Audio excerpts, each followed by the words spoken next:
کہ ایک دن حضور گھر میں تشریف فرما تھے اور نیم داراز تھے، لیٹے ہوئے تھے، اور آپ کی مبارک پنڈلی سے کپڑا ہٹا ہوا تھا۔ مرد کا پردہ گھٹنوں سے لے کر کے ناف تک ہے۔ فاستاذن ابو بکر فاذن لہ، تو حضرت ابو بکر رضی اللہ تعالیٰ عنہ آئے، حضور نے کہا آ جائیے۔ وہو تلک الحال، اور آقا کریم اسی حالت میں بیٹھے ہوئے تھے۔ فتحدثا، وہ بیٹھے اور حضور سے ہم کلام ہوئے۔ ثم استاذن عمر، پھر حضرت عمر آئے، انہوں نے اذن طلب کیا تو حضور نے کہا آ جائیے، اور حضور اسی حالت میں تشریف فرما رہے۔ فتحدثا، وہ بھی بیٹھے اور گفتگو چلتی رہی۔ ثم استاذن عثمان، پھر حضرت عثمان کی آواز آئی، حضور میں اندر آ سکتا ہوں؟ فجلس رسول اللہ صلی اللہ علیہ وسلم، حضور سیدھے ہو کے بیٹھ گئے۔ وسوى ثيابه، اور جلدی جلدی اپنی پنڈلی کے اوپر کپڑا ڈال دیا۔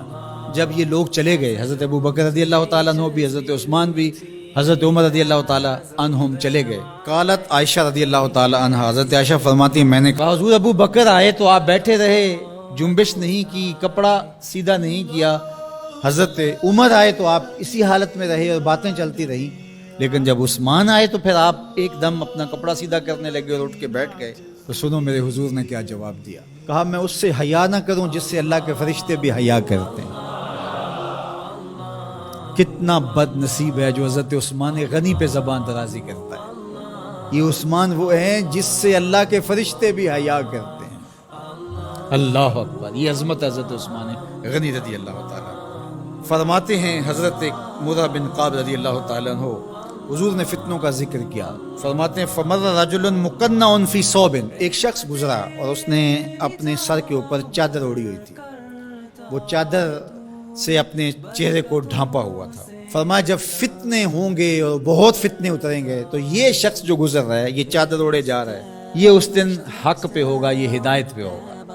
مرہ بن قاب کہتے میں دوڑا کہ میں دیکھوں یہ خوش نصیب کون ہے، تو جب نیڑے ہو کے دیکھا تو حضرت عثمان غنی رضی اللہ تعالیٰ۔ کیا تو میں نے حضرت عثمان غنی کے سر کو پکڑ کے حضور کی جانب ان کا رخ پھیرا۔ فقلت ھذا، میں نے کہا حضور یہ؟ کالا نام، کہا ہاں یہی۔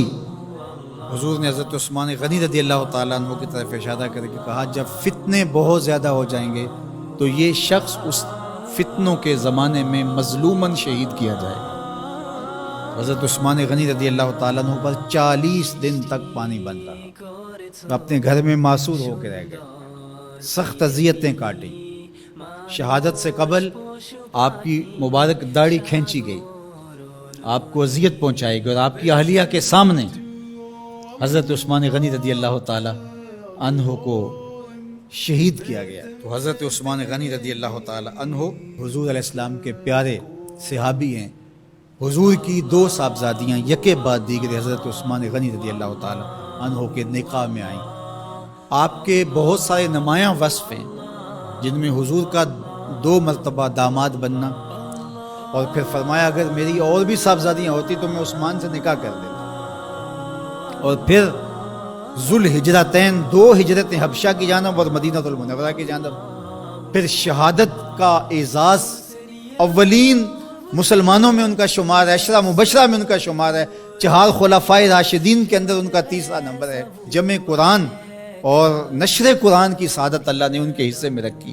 آپ کے اوصاف میں سے 2 وصف بہت نمایاں ہیں، ایک تو آپ کا سخی ہونا، دوسرا آپ کا وصف نمایاں حیا تھا۔ تو آج حضرت عثمان غنی رضی اللہ تعالیٰ عنہ کی ان صفتوں کو، حیا کو اپنے کلچر میں فروغ دینے کی ضرورت ہے، اپنی معاشرت میں فروغ دینے کی ضرورت ہے۔ ایک مرد ہو کے اتنا حیا دار، تو پھر عورت ہو کر حیا کی چادر پھاڑ دے اور وہ اس کو آزادی کا نام دے، تو اس سے وہ نسوانیت کا نور رخصت ہو گیا۔ اقبال نے کہا تھا جس علم کی تاثیر سے زن ہوتی ہے نازن، کہتے ہیں اسی علم کو ارباب نظر موت۔ تو حضرت عثمان غنی رضی اللہ تعالیٰ عنہ حیا اور سخاوت کے بہرے بے کراں تھے۔ بزرگوں کی سیرت اس لیے بیان کی جاتی ہے کہ ان کے نقوش پا کو اختیار کرنے کا جذبہ پیدا ہو۔ ان کا ذکر کرنا اس امت پر قرض ہے، اور ان کی محبت، ان کا پیار اس امت کے رگ و ریشہ کے اندر محو نفوذ ہونا چاہیے۔